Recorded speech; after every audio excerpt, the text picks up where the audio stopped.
जरा सोचिए, कोई शख्स आर्मी जैसी वर्दी पहनकर आपके सामने खड़ा हो जाए, आप उस पर भरोसा करेंगे, उसे रास्ता देंगे, सम्मान भी करें, हो सकता है सैल्यूट कर दें, उसकी बात तो मानेंगी। क्योंकि वर्दी देखकर दिमाग खुद ब खुद भरोसा करता है, इस वर्दी पे भरोसा ही इतना है। लेकिन सोचिए अगर वो वर्दी असली नहीं हो बल्कि किसी अनरजिस्टर्ड, अनधिकृत दुकान से खरीदी हुई नकली हो तो? आप अक्सर देखते होंगे कि कोई फौजी यूनिफॉर्म पहना हुआ व्यक्ति आपसे रिजर्व ट्रेन के डिब्बे में सीट शेयर करने की डिमांड करता है। आप अपनी सीट दे देते हैं उसे। मेरे साथ ऐसा हुआ। लेकिन वो व्यक्ति असली फौजी न हो तो बड़ी चीज़ ये है कि सेना की वर्दी,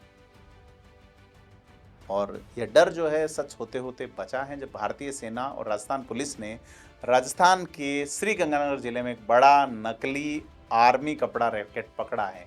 करीब 1000 मीटर नकली कॉम्बैक्ट कपड़ा जब्त किया है और यह मामला सिर्फ नकली माल की बिक्री का नहीं है, देश की सुरक्षा का भी। मैं हूं प्रदीप, आप थिंक 360 देख रहे हैं।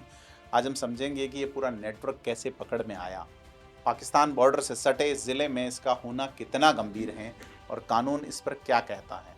वीडियो अंत तक देखिएगा। कहानी शुरू होती है बरेली से, श्री गंगानगर तक सिरा पहुंचता है। मामला 2026 में उत्तर प्रदेश के बरेली से शुरू होता है, जहां जांच एजेंसियों ने नकली कॉम्पैक्ट कपड़ा बरामद किया है। अब उस बरामदगी की जड़ तक पहुंचने की कोशिश हुई तो धागा जाकर राजस्थान के श्री गंगानगर से जुड़ा, यानी वह जगह जहां कपड़ा असल में बनाया जा रहा था। गंगानगर वो जिला है जहां पाकिस्तान का बॉर्डर है। और इसके बाद भारतीय सेना की खुफिया इकाइयों ने चुपचाप बिना शोर मचाए श्री गंगानगर शहर में जांच शुरू की। इस गुप्त जांच में एक स्थानीय फर्म सामने आई जिस पर शक था कि ये पूरी सप्लाई चेन की एक अहम कड़ी है, यानी यही फर्म आर्मी पैटर्न वाला नकली कपड़ा आगे बांट रही थी। जांच में सामने आया कि यह नकली कपड़ा सिर्फ श्री गंगानगर तक सीमित नहीं था, ये लालगढ़, जाटान, सूरतगढ़ और आसपास के कई इलाकों के बाजारों तक पहुंच रहा था। जुलाई के बीच में सेना की खुफिया इकाइयों ने अपनी अंतरिम जांच रिपोर्ट राजस्थान पुलिस के साथ साझा की। इस रिपोर्ट के आधार पर 30 जुलाई को एक संयुक्त ऑपरेशन चलाया गया। सेना और पुलिस की टीमों ने जिले भर की कई दुकानों पर एक साथ छापे मारे और छापेमारी में करीब 1000 मीटर नई तरह का आर्मी की कॉम्बैक्ट यूनिफॉर्म का एक जैसा दिखने वाला अनधिकृत कपड़ा बरामद हुआ। अब ये बात क्या सिर्फ नकली कपड़े तक सीमित है या असली खतरा भी है? और अगर कपड़ा नकली है तो इसमें इतनी गंभीरता की? अधिकारियों का कहना है आर्मी पैटर्न वाले कपड़े को अनअधिकृत रूप से रखना, बेचना, इस्तेमाल करना खुद में एक दंडनीय अपराध है। लेकिन इससे भी बड़ी बात है, यह नकली कपड़ा किसी के हाथ लग जाए और वह नकली वर्दी बनाकर खुद को फौजी बताता है और एक बार खुद को सेना का जवान बताकर घूमने लगे तो ये संवेदनशील जगहों से आसानी तक पहुंच बना सकता है। लोगों का भरोसा जीत के वह गैरकानूनी गतिविधियां कर सकता है, अपराध करने के बाद आसानी से गायब हो सकता है। यहाँ एक बात और समझनी जरूरी है, श्री गंगानगर जैसा मैंने पहले कहा कि ये कोई आम जिला नहीं है, ये पाकिस्तान से लगती सीमा से सटा हुआ रणनीतिक रूप से बेहद संवेदनशील इलाका है। ऐसे बॉर्डर डिस्ट्रिक्ट में फौजी कपड़े का इस तरह से उपलब्ध होना सामान्य नकली माल के कारोबार से कहीं ज्यादा गंभीर मसला है, क्योंकि यहां इसका दुरुपयोग सीधे सीधे राष्ट्रीय सुरक्षा को प्रभावित कर सकता है। यह भी गौर करने वाली बात है कि यह पूरा ऑपरेशन स्वतंत्रता दिवस से ठीक पहले सामने आया है। यह समय जब सुरक्षा एजेंसियां वैसे भी सतर्कता बढ़ा देती हैं, क्योंकि त्योहारों और राष्ट्रीय दिवसों के आसपास फौजी वर्दी के दुरुपयोग का खतरा और बढ़ता है। हालांकि अधिकारियों ने अब तक इस रैकेट का किसी सक्रिय आतंकी साजिश से सीधा संबंध होने की पुष्टि नहीं की। इसे फिलहाल एक एहतियाती सुरक्षा कार्रवाई के तौर पर देखा जा रहा है, ताकि फौजी लिबास गलत हाथों में न पहुंचे।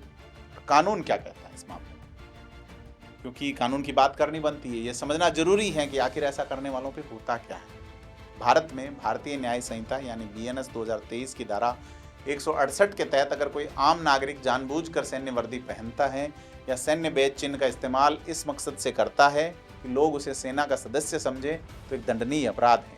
लेकिन यहाँ एक तकनीकी पेच भी है। इस तरह के प्रावधान में अक्सर यह साबित करना जरूरी होता है कि आरोपी ने जानबूझकर धोखा देने की नीयत से वर्दी पहनी या बेची।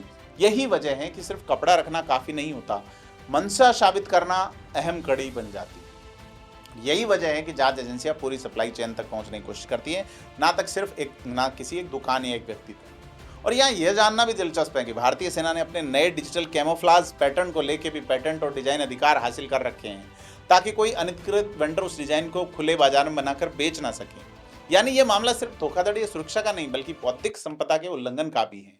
और गौर करने वाली बात यह भी है कि यह देश में अपनी तरह का पहला मामला नहीं है।